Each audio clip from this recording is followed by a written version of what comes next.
Bueno, empezamos, bos días, rematado a reunión ordenaria do Consello da Xunta de Galicia. Como sempre, paso a darlles conta dos asuntos máis salientables tratados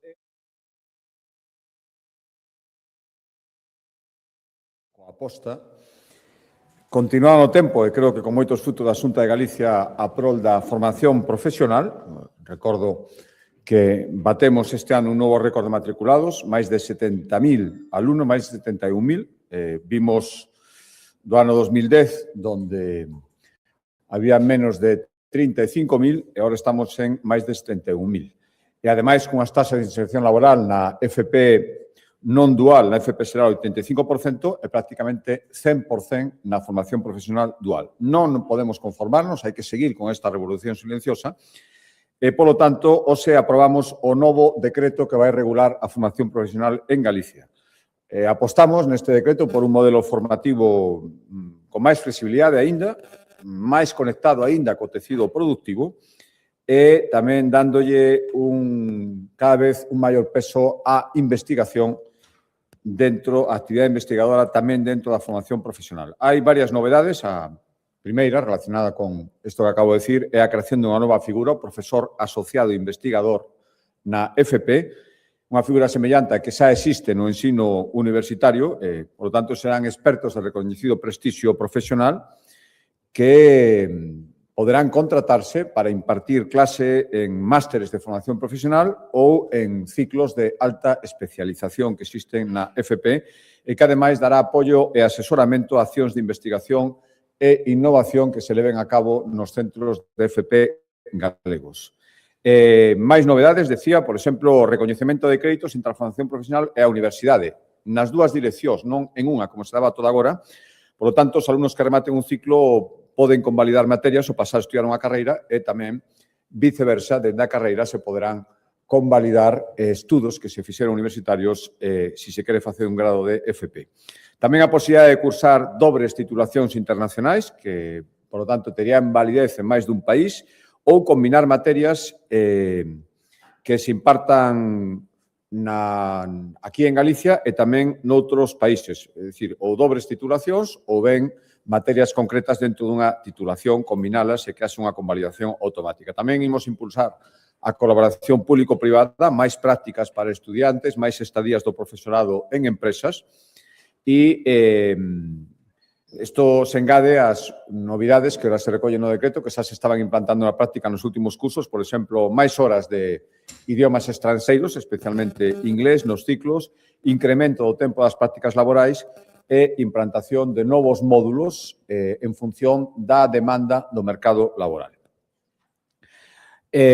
Cambio de acordo, a proposta da Axencia Galega de Turismo, dentro das actividades nas que xa estamos, a poucos meses de que se inicie o Xacobeo 2027, queremos que sexa, pois como foi sempre, un proxecto colectivo de país, unha formación ampla que este en todo o territorio e non só nos lugares nos que, porque pasa por aí, o Camiño de Santiago poida ter máis presencia. Queremos que estea nos 313 concellos galegos e, polo tanto, reeditamos un programa que tuvo moito éxito no anterior Xacobeo, chamábase, pois, precisamente, o Teu Xacobeo, e que o que pretendía é que se desenvolveran actividades en prácticamente todos os concellos de Galicia. E, polo tanto, hoxe aprobamos destinar neste ano, a intención é seguir facendo no ano Xacobeo, en función da evolución, incluso no ano posterior ao Xacobeo, activar outra vez o programa o Teu Xacobeo e este ano, no acordo de hoxe, destinamos 3 millóns de euros a liñas de axudas, ese é o programa, para impulsar que empresas, entidades e a cidadanía en xeral nutra a programación do Xacobeo 2027 con proxectos organizados, como decía, en todo o territorio galego. Poderán recibir, son pequenos proxectos, ata 25.000 euros por cada un, pois irán para mostras, publicacións, obradoiros, espectáculos de todo tipo, festivais, actividades deportivas, encontros culturais, todo aquilo que relacionado co Xacobeo sirva para facer unha programación, como decía, ampla. E, por tanto, seguimos avanzando na programación e esperamos, volvo a decirlo unha vez máis, que dunha vez por todas, e xa estamos no mes de marzo, o Goberno Central active os beneficios fiscais para que se poidan empezar a programar patrocinios. A día de hoxe siguen sin activarse. Cambio de acordo de Consellería, proposta da Consellería de Cultura e dentro do magnífico momento que o audiovisual galego está a vivir e do apoio da Xunta de Galicia, hoxe acordamos renovar o convenio coa Academia Galega do Audiovisual para celebrar unha vez máis unha nova edición dos premios Mestre Mateo. Son que premiará os mellores traballos audiovisuais se produciron durante o ano 2025, 70.000 euros este convenio para a gala que vai ter lugar o 21 de marzo na cidade de Lugo. Haberá varias novedades, por primeira vez haberá un premio do público que dende as súas casas poderá votar pola mellor película, e outras novedades que supoño que irán sendo avanzadas durante estes días ata que teña lugar o 21 de marzo a gala. Cambio de acordo, a proposta da Consellería de Medio Ambiente, hoxe aprobamos destinar 6,2 millóns de euros a seguir mellorando a recollida selectiva de residuos nos concellos galegos. Cal é o obxectivo? Pois, como decía, seguir mellorando esta xestión, sobre todo en municipios pequenos, sobre todo en cascos históricos dos municipios que os teñan e tamén en lugares onde puntualmente se poida producir unha gran afluencia de xente, eventos deportivos, culturais, concertos. Que medidas vanse levar a cabo con estes 6,2 millóns de euros? Pois instalar novos contedores que teñan sistemas que impidan depositar residuos que non corresponden a ese contenedor, que só se poidan introducir naquel que está disposto para ese tipo de residuo, instalar mini puntos de depósito de vidro en centros históricos ou sistemas que permitan guardar o lixo ata a súa recollida, evitando desbordamentos que se producen moitas veces porque se esgota a capacidade, ampliar o tipo de contedores en lugares con gran afluencia de público, tipo de contedores previstos para reciclarse, pues en praias, en festivais, portos, lugares moi transitados do Camiño de Santiago, poñer máis contedores de reciclaxe, ou ben dotando os profesionais de hostelería de sistemas de recollida adaptados ás súas necesidades según o tipo de público e o tipo de actividade que exerzan. Outro acordo, tamén a proposta da Consellería de Medio Ambiente, ten que ver co verquido de finais do ano 23 do buque Tocanao. Recordarán que no seu momento a Xunta de Galicia tivo uns gastos importantes, 2,3 millóns de euros, na limpeza de praias, nas medidas de prevención, nas análisis que houve que facer sobre o material. Solicitamos en varias ocasións ao Goberno Central que tenga as competencias en materia de loita contra a contaminación mariña, que reclamara estes gastos a quen orixinou este vertido, estes gastos que se ocasionaron, cando menos a Xunta de Galicia, xa reclamar os seus ou non, xa é a súa decisión. E como ata agora nada se fixo nese sentido, acordamos recorrer a Xustiza para que o Goberno Central inicie o procedimento de exixencia de responsabilidade, xa que non houbo maneira de que o fixera voluntariamente, e se poidan recuperar eses gastos nos que incurriu a Xunta de Galicia no ano 2023. E, ademais, primeiro, é unha cantidade importante e que, ademais, creemos que é necesario porque de cara a futuros incidentes que ya non se produzan neste tipo no futuro, xa quedaría sentada unha jurisprudencia, unha práctica de indemnizar os gastos nos que se tuvera incurrido. Cambio de Consellería, Consellería de Infraestructuras. Hoxe seguimos dentro do Plan de Sendas de Galicia. Queremos facer neste novo plan que está agora executándose 120 kilómetros máis de rutas peonís que se engadan as que xa existen. Hoxe aprobamos o trazado definitivo para executar unha senda en paralelo a PO 313, a su paso polo Concello de Marín, 712.000 euros, un kilómetro, para unir unha continuidade do que xa hai a zona de Cadro e de Cadrelo. Unha vez aprobado o trazado definitivo, o que faremos agora é, nun posterior acordo, licitar as obras. A proposta da Consellería de Emprego, hoxe, e dentro do plan e das consignacións, 8 millóns de euros este ano para seguir mellorando as instalacións do Servizo Público de Emprego, hoxe aprobamos licitar as obras para a nova oficina de emprego no Concello do Carballiño. 2 millóns de euros, existe unha xa, pero para mellorar as súas condicións notablemente, o que facemos é trasladala ao edificio Centro Comarcal, o que xa está o polo de emprendemento, e instalar ali a oficina, son alrededor de 30 traballadores, 2 millóns de euros.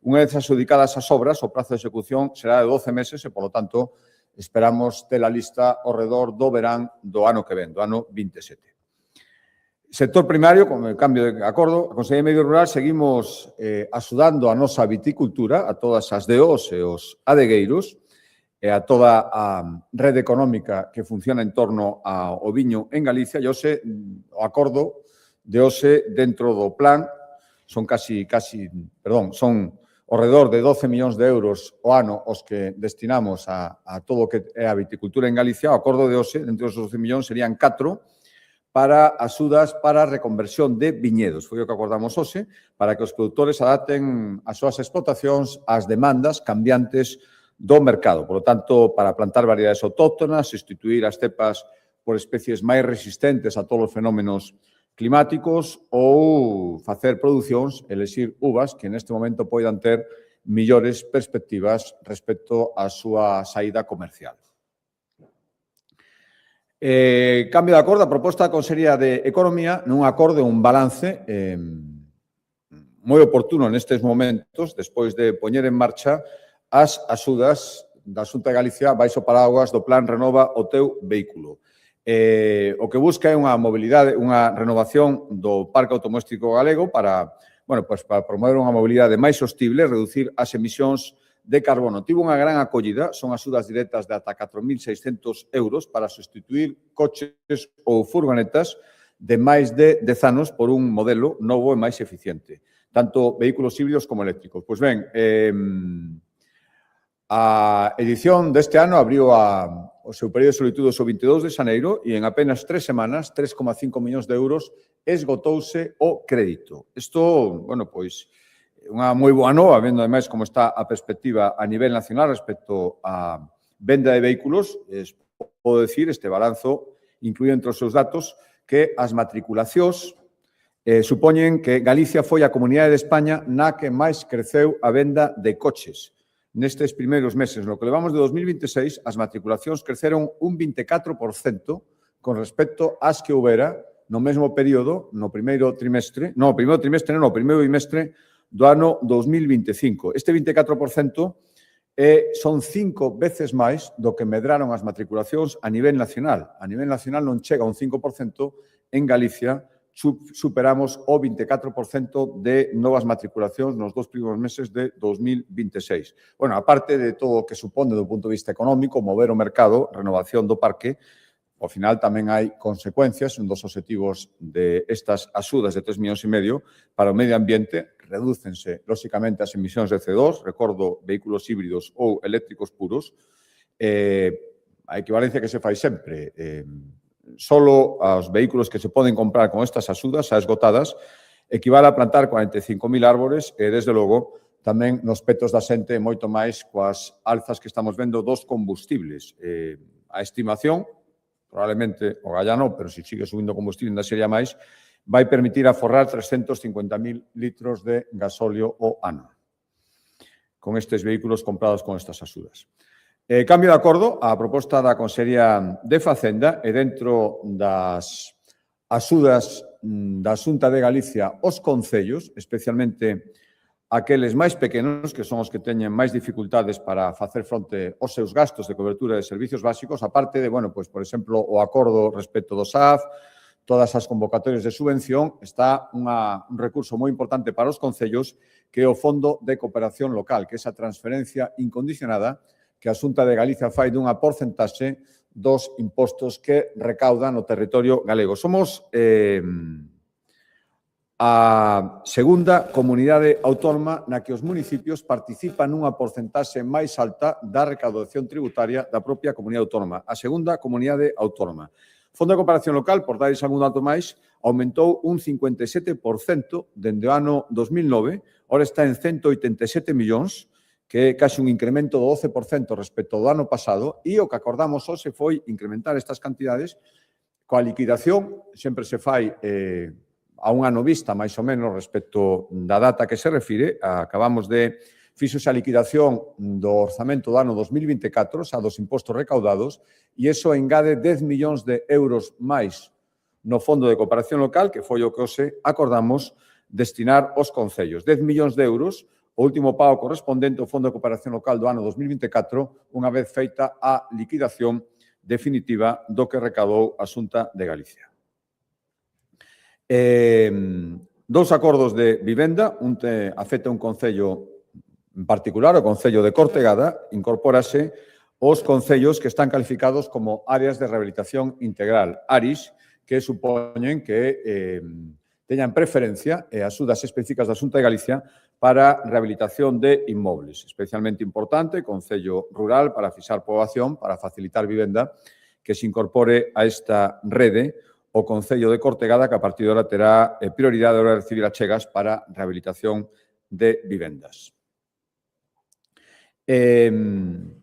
Outro acordo en materia de vivenda, decía que eran dous, como sempre, dirixido a cumprir ese obxectivo, que xa coñecen, de executar en 4 anos 4.000 vivendas de promoción pública. Os acordamos licitar a redacción do proxecto e tamén a obra, no mesmo acordo, para axilizar, para construir 264 vivendas de promoción pública na cidade de Coruña, no barrio de Susán, que é onde maiormente está concentrando os seus esforzos de vivenda pública a Xunta de Galicia. Son 52 millóns de euros este acordo para 264 vivendas, nunha parcela que xa era propiedade da Xunta de Galicia, 4.000 metros cuadrados, e onde, ademais, imos utilizar as chamadas técnicas industrializadas que, sin disminuir a calidade, reducen moito o tempo de execución para poñer canto antes a disposición das persoas que precisan estas 264 vivendas de promoción pública. Con este acordo de hoxe, o investimento da Xunta de Galicia na cidade de Coruña en vivenda pública supera 200 millóns de euros, 632 con este acordo no barrio de Susán, onde concentramos, como decía, a maior parte dos esforzos, 168 no campus del Viña, dirixidos especificamente a xente moza, e 150 alosamentos compartidos tamén no campus de El Viña. E tamén 100 máis en parcelas, neste caso xa cedidas polo Concello de Coruña, nos Rosais e nas rúas Rei Abdulá e Pedro Fernández. En total, xa digo, un milleiro de vivendas xa en diferentes fases de execución, 200 millóns de euros na cidade da Coruña, promovidas pola Xunta de Galicia de Vendas Públicas. Cambio de acordo, a proposta da Consellería de Sanidade, recordarán que hai tempo trouxemos un acordo para declarar zonas farmacéuticas especiais, que eran aquelas onde a viabilidade económica da farmacia estaba especialmente comprometida por estar en zonas con baixa demanda, pouca población, dificultades para incluso prestar as quendas de garda. Son 29 en toda Galicia e o que decidimos, de acordo cos colexios de farmacéuticos de Galicia, de limitar estas zonas e darlles un tratamento especial dende o punto de vista das axudas públicas. Hoxe tomamos o primeiro acordo neste sentido para garantir a viabilidade das boticas que se atopen nas declaradas, como decía, zonas farmacéuticas especiais. Van ser axudas que poden ser ata 18.000 euros para facer fronte aos gastos correntes que poidan ter, alugueiro, enerxía, impostos, ou para contratar persoal que é necesario e imprescindible para poder rotar e poder garantir as gardas durante todo o ano e, bueno, tamén nos períodos de vacacións, que a farmacia, efectivamente, exista, siga funcionando e cumpra coa súa función. Por lo tanto, habilitamos estas axudas da Xunta de Galicia para estas farmacias situadas en zonas farmacéuticas especiais, digo, para garantir a súa permanencia como servicio esencial que son. Outro acordo de sanidade, dous acordos máis de sanidade, un é destinar, acordamos, 7,1 millóns de euros para apoiar a 5 entidades que prestan atención a 4.600 persoas que teñen trastornos adictivos. As 5 entidades son a Fundación Monte do Gozo, a Asociación Cidadá de Loita contra a Droga da Coruña, a Asociación Ferrolá de Drogodependencias, a Cruz Vermella de Lugo e a Asociación Alborada de Vigo. Estas 5 entidades traballan con persoas con trastornos adictivos, 4.600, e a Xunta de Galicia acorda axudarlles, apoiarlles con este acordo de 7,1 millóns de euros que se engade, recordarán que de 1 de xaneiro, e despois de pactalo coa Federación Galega de Municipios e Provincias, a Xunta de Galicia asumiu totalmente as 13 unidades de atención á drogodependencia que xa están integradas no Sergas, no sistema galego de saúde, que, por lo tanto, xa non dependen, como a toda agora, dos 13 concellos os que estaban adscritos hasta 1 de xaneiro. A isto engadimos, aparte de outras cantidades que hai, este acordo de 7,1 millóns de euros.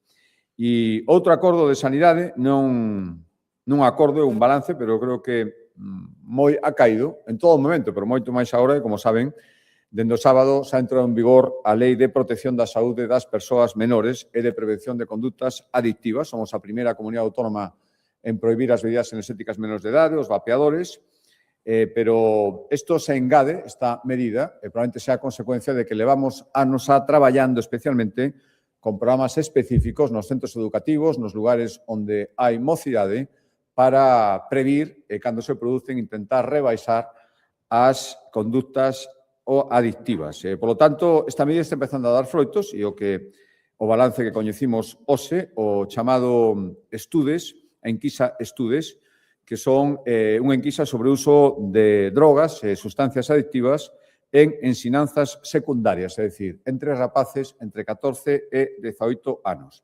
A enquisa se refire ao ano 2025 e amosa varios datos esperanzadores, que é dicir que hai que seguir traballando, pero as políticas neste sentido están empezando a dar resultado. O consumo intensivo ocasional de alcohol, sobre todo nos coñecidos botellones ou concentracións para consumir alcohol en momentos concretos entre os adolescentes galegos descendeu sensiblemente do 12,3% ao 5,8%. Tamén hai un patrón de reducción constante no consumo de outras sustancias. Aínda así, as cifras siguen sendo preocupantes, pero o certo é que o consumo de cannabis baixou 6 puntos ata o 12,2% actual entre os rapaces de 14 a 18 anos. Sigue sendo unha cifra significativa e preocupante, pero baixou 6 puntos respecto á última enquisa. Os rapaces que afirman fumar a diario están en mínimos dende que hai datos. Non chega ao 6%, un 5,8%. Bebidas enerxéticas que acabamos de prohibir. O 31% dos enquisados recoñece tomalas con certa frecuencia. É certo que son 7 puntos por debaixo da media estatal, que está casi nun 40%, casi nun 39%. Aquí está nun 31%, pero efectivamente un de cada tres creo que acredita a necesidade da medida que acabamos de tomar por lei. Outro dato é que un 15,5% do alumnado galego presenta un uso problemático de Internet, no sentido de que influye negativamente nas súas conductas. Son 2 puntos menos que no ano 2023, última enquisa, pero sigue sendo un dato preocupante.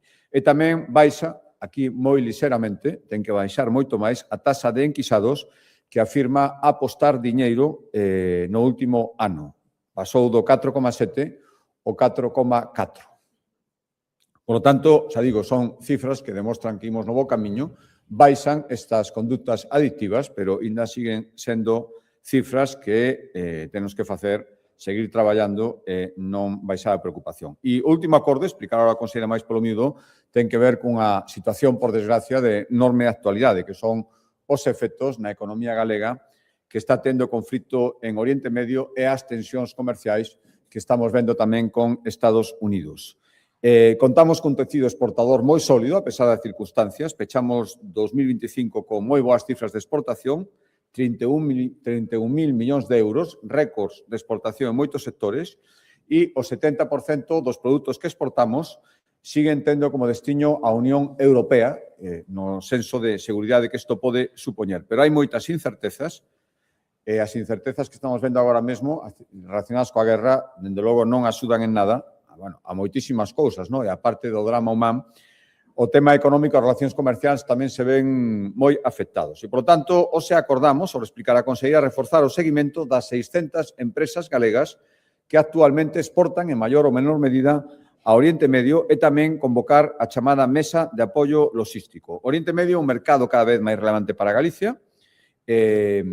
Nos últimos anos duplicouse, casi triplicouse as exportacións a estes países e, ademais, bueno, todo isto, moitas consecuencias que todos temos na cabeza, pero creo que unha das máis salientables é que aínda é máis acuciante chegar canto antes á autonomía enerxética. Galicia ten enormes posibilidades por nosos recursos naturais e, por lo tanto, tamén é importante agora, canto menor dependencia, cando se producen este tipo de acontecimentos, canto menor dependencia en canto ás fontes de enerxía para o funcionamento da industria, moitísimo millor. Bueno, o noso objetivo, de logo, somos unha comunidade autónoma, lógicamente o Goberno Central ten moitísimo que decir, pero todo o que podamos facer para protexer do xeito máis eficaz posible as nosas empresas exportadoras das repercusións económicas da situación actual mundial, faremos todo o que está na nosa man e agora vai nos explicar a conselleira.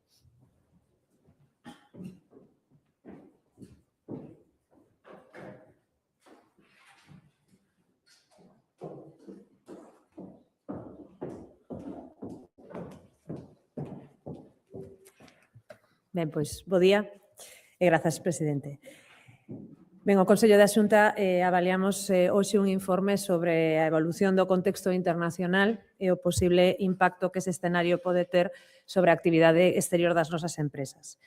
Bueno, o escenario internacional é ben coñecido que complexo. Hai dous elementos agora mesmo cruciais. Por unha banda, a posible escalada dese conflicto en Oriente Medio e, por outra, pois as incertezas nas relacións comerciais cos Estados Unidos. Son dúas cuestións efectivamente distintas, pero ambas poden impactar de xeito maior ou menor tanto no prezo da enerxía, o mencionaba o presidente, como no transporte marítimo, en xeral na estabilidade que teñan as cadeas de suministracións globais.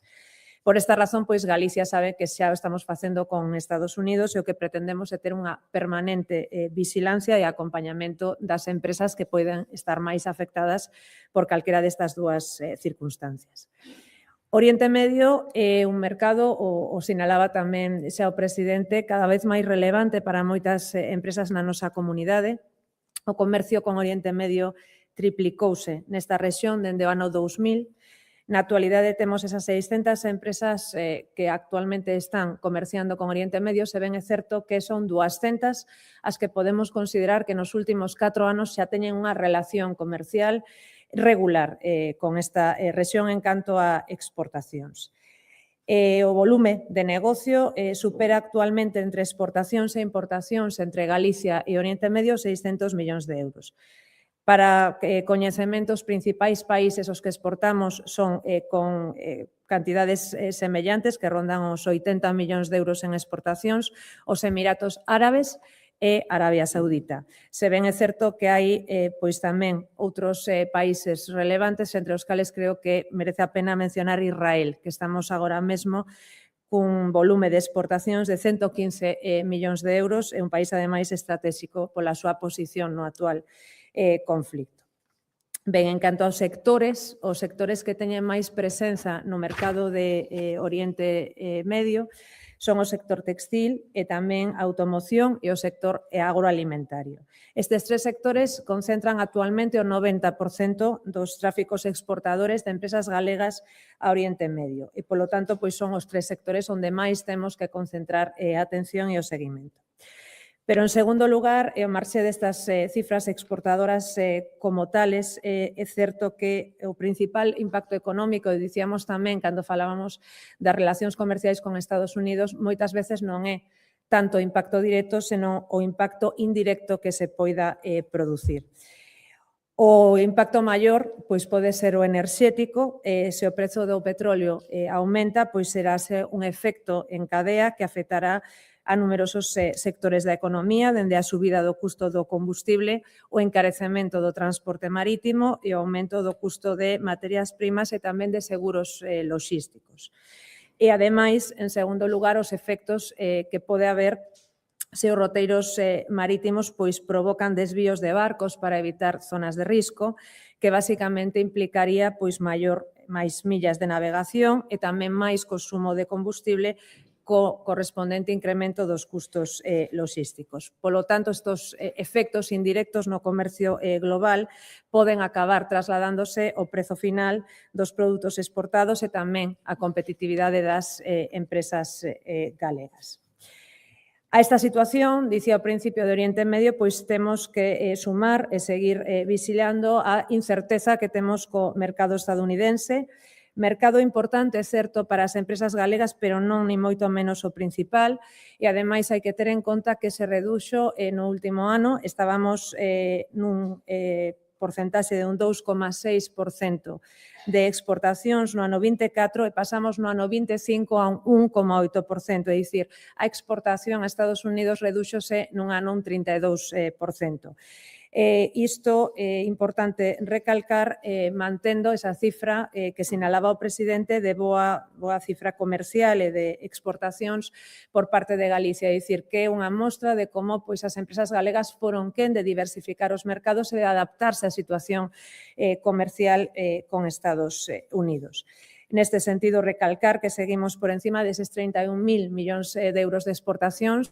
Importantísimo que consolidamos a quinta posición no mercado exportador nacional, é dicir, xa superamos por segundo ano o País Vasco, co cal poderíamos considerar consolidada esa posición, e actualmente temos unha exportación, un volumen de exportacións dun 8% sobre o total nacional, o cal está por riba do noso peso poboacional e, polo tanto, as cifras podemos considerar dentro deste contexto que son francamente boas. Ben, que imos facer tendo en conta esta situación e recordando sempre que Europa é un bloque comercial e como tal temos que actuar dentro do contexto e das medidas que se adoten a nivel europeo, pero evidentemente levamos xa dende o momento onde estopou a crise de Oriente Medio traballando e manténdose comunicación permanente por parte do IGAPE cos clústeres industriais e asociacións empresariais para ir analizando a evolución nos mercados internacionais. E, por suposto, tamén estamos en contacto continuo coa antena que ten o IGAPE en Dubai, que permite coñecer tamén de primeira man a situación e evolución que se está dando en toda esta rexión.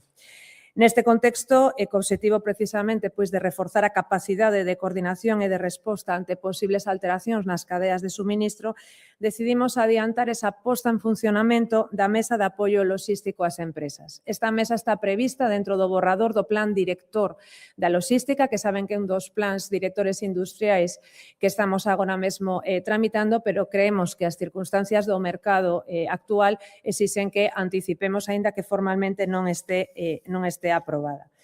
Esta mesa que permite basicamente compartir a información co tecido empresarial, analizar tamén posibles cambios nas rutas comerciais e avaliar concretas medidas de apoio que precisen as empresas se fose necesario. Pouco máis. Estamos ante ese escenario, un escenario que, sen dúbida, require moitísima prudencia e moitísimo seguimento, pero eu tamén quero reforzar a idea da confianza na capacidade que teñen as empresas galegas e que veñen demostrando ante distintas crisis desta índole en outros escenarios.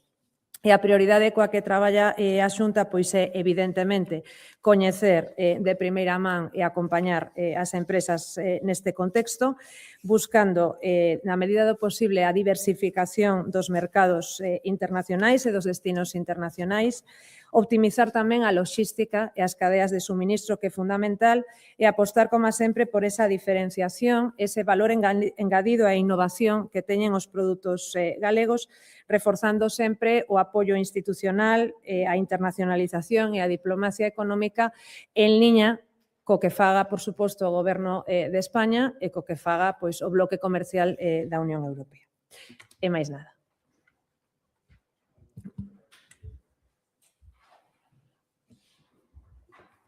Listo. Pois moitas grazas.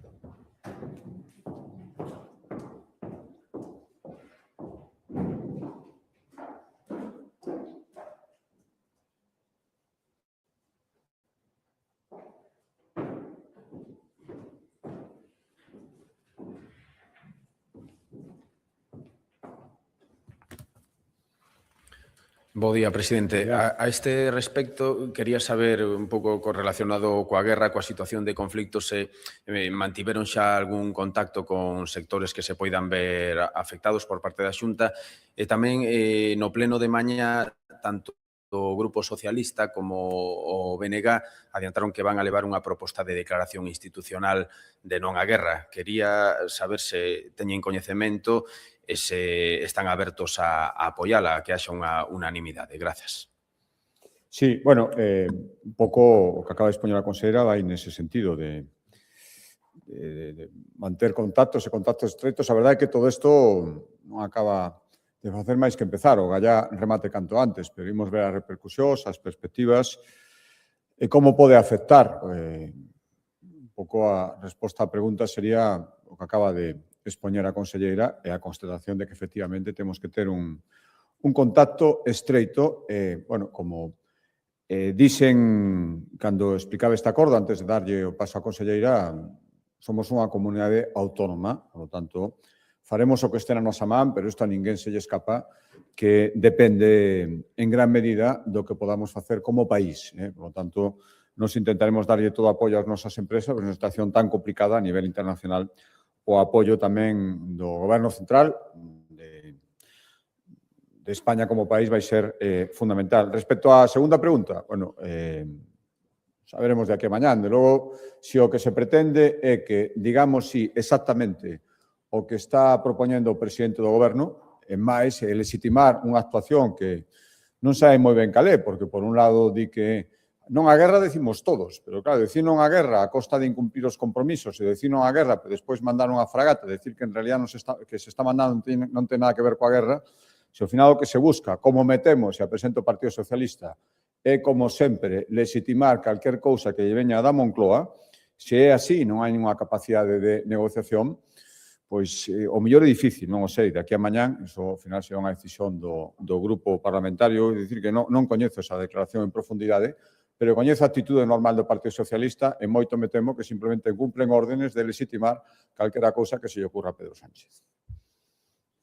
Boa tarde, presidente. Dúas cuestións. A primeira, encaramos a segunda semana de folga na atención primaria, que xa paralizou miles de consultas a semana pasada, dende o sindicato Omega acusan a Xunta de non ter vontade para negociar pola ausencia do conselleiro na reunión do xoves e máis polo que consideran unha actitude prepotente do Sergas, xa que ao chegar advertíronlles que a reunión concluiría a unha hora concreta. Hoxe mesmo o sindicato sinala que os médicos de hospitais deixarán de facer actividades voluntarias como protesta.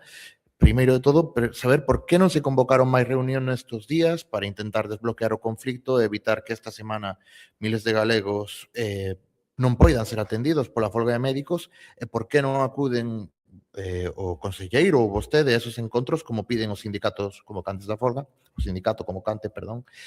Por outra banda, nos últimos meses estamos a ver como moitas auxiliares de Stellantis Vigo, como Forbia ou GKS, están acometendo recortes nas súas plantillas, pese a que durante anos recibiron axudas millonarias tanto da Xunta como do Goberno Central. Visto que Stellantis siguen desplazando a produción fora de Galicia, como denuncian os traballadores de Forbia, plantease a Xunta algún cambio na súa política de axudas a Stellantis ou as súas auxiliares? Grazas. Sí, mire, a primeira, eu recordo, primeiro, este non é o único sindicato médico. A Xunta de Galicia está negociando, volvo a recordar, ese plan de mellora da primaria, ten que estar antes do brao, no que estamos falando con outros sindicatos médicos. O sindicato convocante pretende marcar os interlocutores por parte da Xunta de Galicia. Só llevaren o conselleiro ou eu mesmo. Eu digo que, primeiro, non llevamos a decir cousas diferentes e, segundo, a Xunta de Galicia ten os seus órganos de negociación como temos con todas as forzas sindicais. Ás veces chegamos a acordos e ás veces non. Moitas máis veces, afortunadamente, chegamos a acordos a través dos órganos de representación da Xunta de Galicia neste tipo de discusións. Por lo tanto, cando un sindicato empeza a decir que non lle valen outros interlocutores que os que les designen, na miña opinión, o que ten é bastantes poucas ganas de negociar, ou por lo menos eso se pode intuir. Respecto á segunda pregunta, efectivamente, a Xunta de Galicia ten feito, somos de longo a comunidade autónoma, daquelas nas que existe un sector de automoción potente, tanto a fábrica de Stellantis como, sobre todo o sector auxiliar, somos de longo a que ten posto en riba da mesa durante estes anos máis apoios económicos. Sempre condicionados, o que todo o mundo pode entender, que se manteñan eses miles e miles, os 30.000 postos de traballo que este sector supón en Galicia. Por lo tanto, ese é o obxectivo. Estou seguro que estas axudas serviron en moitos momentos para que eso se mantivera. E o condicionante vai seguir sendo ese. Lóxicamente, si deixan de cumprir a súa función ou algunha empresa pretendera acceder a elas, pero non manter o seu compromiso de actividade de postos de traballo, lóxicamente non tenía dereito a esas axudas. Boa tarde, presidente. Dúas cuestións. A primeira é relativa ao veto do Partido Popular á proposta de Fernando de Abel como adxunto á Valedora do Pobo, un veto que denuncian que rompe unha práctica de consenso que se levou a cabo durante 30 anos. Entón, se vostede considera xustificado, como xustificaría este veto? E a segunda, respecto ao que preguntaba anteriormente o compañeiro máis directa, se vostede considera xustificada a guerra contra Irán. Grazas. Sí, a primeira, mire, precisamente, permítame que colla a formulación da súa pregunta. Isto é unha cuestión de consenso. Consensuamos o nomeamento da valedora e, polo tanto, debe ser consensuado tamén o nomeamento do vicevaledor ou vicevaledora. Por tanto, a decisión de presentalo, como pasou no rexistro sin ningún coñecemento previo, creo que non há boa mostra de querer consensuar nada. Por tanto, isto debe ser así. Para consensuar nomes nunha institución que debe significarse por moitas cousas, pero pola imparcialidade dos seus máximos responsables, máis que por ninguna outra cousa. E, por lo tanto, isto é o que pretendemos e isto é o que debería entender, comprendo que o Bloque pense que pode impoñer a súa vontade, simplemente dar un nome ten que ser aceptado, pois o consenso consiste en dar un nome que poda ser consensuado e iso significa unha persoa con antecedentes de imparcialidade, como fixemos nos propoñendo a valedora. Respecto á segunda pregunta, mire, eu decía antes, non a guerra decimos todos, por suposto. Ningún queremos a guerra, por moitísimas razóns humanitarias as primeiras, pola xente que está morrendo, pola xente que pode morrer, polas repercusións económicas, pola repercusión na vida diaria de tantas empresas e de tantas persoas ao final que traballan nesas empresas. Pero España forma parte dunha serie de alianzas e creo que de nada sirve intentar mandar eslogans como fai Pedro Sánchez e ao mesmo tempo por detrás estar facendo o que por diante di que non fai, e ademais ter en conta as consecuencias. E dende logo, a mí non me vale sacralizar unha parte, decir que unha parte boa e outra parte mala. Creo que as dúas partes teñen moitas cousas malas e, sinceramente, que Irán nos felicite pola nosa postura, con todo o que supoñía de restricción ás liberdades do goberno de Irán, non creo que ese é un bo síntoma. Bos días, presidente. Unas preguntas sobre a prohibición de bebidas enerxéticas a menores. Non sei se recibiron alguna queixa do sector do vending por esta medida, se teñen previsto algún tipo de compensación ou de medida para se houve queixas. E logo preguntarei se teñen pensado hacer algún tipo de sistema de verificación de idade das máquinas. Gracias. Bueno, a prohibición que agora afecta aos vapeadores e as bebidas enerxéticas xa se estableceu hai tempo respecto as bebidas alcohólicas, ao tabaco e, polo tanto, os suministradores son os que teñen que garantir o cumprimento da lei. Eu comprendo que, cando se toman este tipo de medidas, teñen repercusións, pero hai un interese xeral que a saúde pública, sobre todo da xente máis moza, e iso que nos move esta lei. E, polo tanto, os suministradores, as máquinas de vending, que en sexa, ten que establecer os seus mecanismos para garantir que a lei se cumple.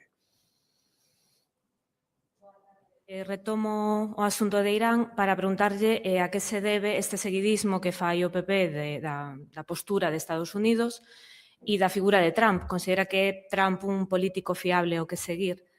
Por outra parte, quero lle preguntar, porque a Xustiza acaba de confirmar que os traballadores dos medios públicos galegos van denunciando bastantes anos, que hai represalias cando hai unha postura crítica cos enfoques das informacións que se fan nos medios públicos. Como valora vostede isto? Como cree que deixa o escenario esta sentencia? Sobre unha cuestión do Consello, fala de que van recorrer a Xustiza polo tema dos gastos da limpeza do Toconao. Quero lle preguntar se a Xunta xa remitiu, ou chegou a remitir a documentación cos gastos que reclamaba o Goberno Central, creo recordar que hai 2 anos, decía que non se remitira. Gracias. Eu creo que xa me manifestei, no Consello anterior sobre, por exemplo, cando Trump amenazou a España, non me gustou nada, parece unha bravuconada, e creo que non ten ningún dereito a amenazar así un país soberano.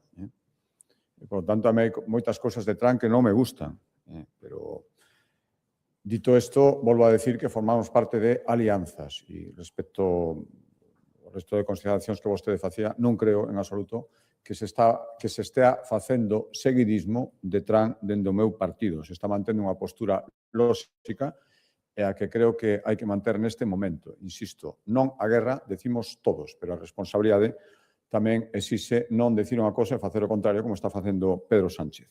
Respecto á segunda pregunta, unha sentencia judicial respecto a unha compañía e a valoración que vou facer na que a Xunta de Galicia non ten no seu día a día ningún tipo de responsabilidade, por lo tanto, calquera valoración dese tipo remítome o que poida facer a compañía ou a opinión que poida ter cada un. E non sei se había outra pregunta máis.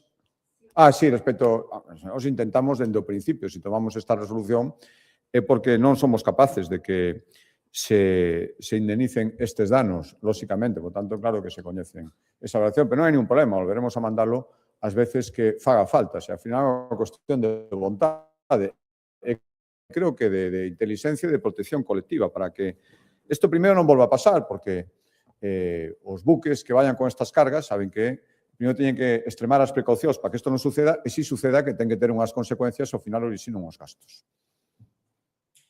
Presidente, quería preguntarlle por unha denuncia que fai hoxe a Confederación de Empresarios de Galicia de que moitos tramos do AVE Vigo-Porto aínda non están nin sequera licitados, moito menos en obra, están a maioría en fase de estudios e de deseño. Eles tamén ven un maior impulso desta conexión por parte do goberno portugués con respecto ao goberno español. Non sei se comparte vostede esta preocupación. Gracias.